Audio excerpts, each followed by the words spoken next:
नमस्कार मित्रांनो, trending Marathi education या करंट अफेअरच्या मराठी एज्युकेशन चॅनलमध्ये आपले स्वागत आहे.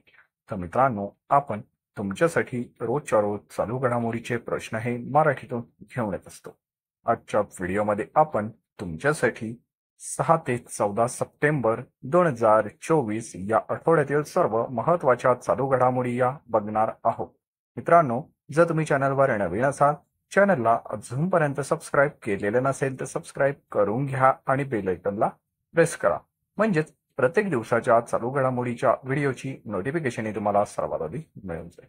तर चला मित्रांनो, आपण वेळ न घालवता 6 ते 14 सप्टेंबर 2024 या आठवड्यातील सर्व महत्त्वाच्या चालू घडामोडी एक एक करून बघूया.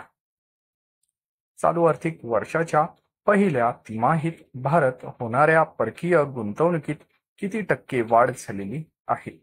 तर या प्रश्नाचं उत्तर आहे ऑप्शन क्रमांक 1, 47.8%. मित्रांनो, चालू आर्थिक वर्षात पहिल्या तिमाहीत भारताला होणाऱ्या परकीय गुंतवणुकीत ही 47.8%ची वाढ ही झालेली आहे. मित्रांनो, या प्रश्नासंदर्भात 2 पॉइंट आहेत, ते देखील महत्त्वाचे आहे, ते देखील जाणून घेऊया.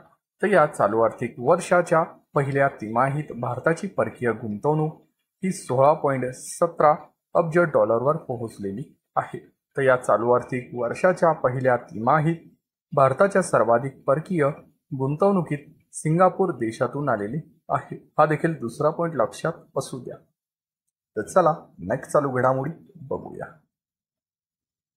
पॅरा ऑलिम्पिक स्पर्धेत भारताच्या सचिन खिल्लारेने कोणते पदक जिंकलेले आहे? तर या प्रश्नाचं उत्तर आहे ऑप्शन क्रमांक 2, रौप्य. मित्रांनो, पॅरा ऑलिम्पिक स्पर्धेमध्ये भारताच्या सचिन खिल्लारेने रौप्य पदक हे जिंकलेले आहे. मित्रांनो, सचिन खिल्लारे हा मूळचा महाराष्ट्राचा आहे, तर तो सांगली जिल्ह्यातील आहे. मित्रांनो, पॅरिस येथे सुरू असलेल्या पॅरा ऑलिम्पिक स्पर्धेमध्ये महाराष्ट्राच्या सचिन खिल्लारेने 16.32 मीटर गोळाफेक करत रौप्य पदक पटकावलेले आहे. तर चला नेक्स्ट चालू घडामोडी बघूया. भारताचे पंतप्रधान नरेंद्र मोदी हे 3 ते 5 सप्टेंबर दरम्यान कोणत्या देशाच्या दौऱ्यावर आहेत? तर या प्रश्नाचं उत्तर आहे ऑप्शन क्रमांक 3, सिंगापूर आणि ब्रुनेई. मित्रांनो, भारताचे पंतप्रधान नरेंद्र मोदी हे 3 ते 5 सप्टेंबर दरम्यान सिंगापूर आणि ब्रुनेई या दौऱ्यावर होते. चला नेक्स्ट चालू घडामोडी बघूया. भारताच्या तिरंदाज हरविंदर सिंग याने पॅराऑलिम्पिक स्पर्धेमध्ये पुरुष खुल्या गटात कोणते पदक पटकावलेले आहे? तर या प्रश्नाचं उत्तर आहे ऑप्शन क्रमांक 4, सुवर्ण. मित्रांनो, भारताच्या तिरंदाज हरविंदर सिंग याने पॅराऑलिम्पिक स्पर्धेमध्ये पुरुष खुल्या गटामध्ये सुवर्ण पदक हे जिंकलेले आहे. तर चला नेक्स्ट चालू घडामोडी बघूया. बबिता चौहान यांची कोणत्या राज्याच्या महिला आयोगाच्या अध्यक्षपदी निवड झालेली आहे? तर या प्रश्नाचं उत्तर आहे ऑप्शन क्रमांक 1, उत्तर प्रदेश. मित्रांनो, बबिता चौहान यांची उत्तर प्रदेश राज्याच्या महिला आयोगाच्या अध्यक्षपदी ही निवड झालेली आहे. तर चला नेक्स्ट चालू घडामोडी बघूया. हिंदुस्तान एरोनॉटिक्स लिमिटेड HALच्या चेअरमॅनपदी आता कोणाची नियुक्ती करण्यात आलेली आहे? तर या प्रश्नाचं उत्तर आहे ऑप्शन क्रमांक 2, DK सुनील. मित्रांनो, हिंदुस्तान एरोनॉटिक्स लिमिटेडच्या चेअरमॅनपदी आता DK सुनील यांची नियुक्तीही करण्यात आलेली आहे. चला नेक्स्ट चालू घडामोडी बघूया. ग्रीन हायड्रोजन आंतरराष्ट्रीय संमेलनाच्या दुसऱ्या आवृत्तीचे आयोजन कुठे करण्यात येणार आहे? तर या प्रश्नाचं उत्तर आहे ऑप्शन क्रमांक 3, नवी दिल्ली. मित्रांनो, ग्रीन हायड्रोजन आंतरराष्ट्रीय संमेलनाच्या दुसऱ्या आवृत्तीचे आयोजन हे नवी दिल्ली या ठिकाणी करण्यात येणार आहे. तर चला नेक्स्ट चालू घडामोडी बघूया. 10 लाख कोटीपेक्षा अधिक वार्षिक महसूल मिळवणारी भारताची पहिली कंपनी कोणती ठरलेली आहे? तर या प्रश्नाचं उत्तर आहे ऑप्शन क्रमांक 4, रिलायन्स इंडस्ट्रीज. मित्रांनो, 10 लाख कोटीपेक्षा अधिक वार्षिक महसूल मिळणारी भारताची पहिली कंपनी ही रिलायन्स इंडस्ट्रीज ठरलेली आहे. चला नेक्स्ट चालू घडामोडी बघूया. राहुल द्रविड हे IPL मधील कोणत्या संघाचे मुख्य प्रशिक्षक बनलेले आहे?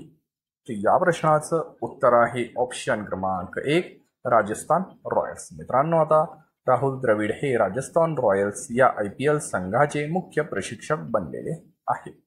चला नेक्स्ट चालू घडामोडी बघूया. वर्ल्ड टेस्ट चॅम्पियनशिप 2025 चे आयोजन कोणत्या देशात करण्यात येणार आहे? तर या प्रश्नाचं उत्तर आहे ऑप्शन क्रमांक 2 इंग्लंड. मित्रांनो, वर्ल्ड टेस्ट चॅम्पियनशिप 2025 चे आयोजन हे इंग्लंड या देशात करण्यात येणार आहे. तर चला नेक्स्ट चालू घडामोडी बघूया. जागतिक प्रथमोपचार दिन कधी साजरा केला जातो? तर या प्रश्नाचं उत्तर आहे ऑप्शन क्रमांक 2 11 सप्टेंबर. मित्रांनो, जागतिक प्रथमोपचार दिन आपण 11 सप्टेंबर या दिवशी साजरा करत असतो. तर मित्रांनो, दिनविशेषावर प्रश्न आला तर आपण सप्टेंबर महिन्याचे सर्व दिनविशेष बघून घेऊया, कारण कुठल्या ना कुठल्या पेपरमध्ये दिनविशेषावर प्रश्न हा असतोच, त्यामुळे दिनविशेष देखील तितकेच महत्त्वाचे आहेत. तर चला एक एक करून आपण सप्टेंबर महिन्याचे सर्व दिनविशेष बघून घेऊया. 1 ते 7 सप्टेंबर हा आठवडा असतो राष्ट्रीय पोषण आठवडा.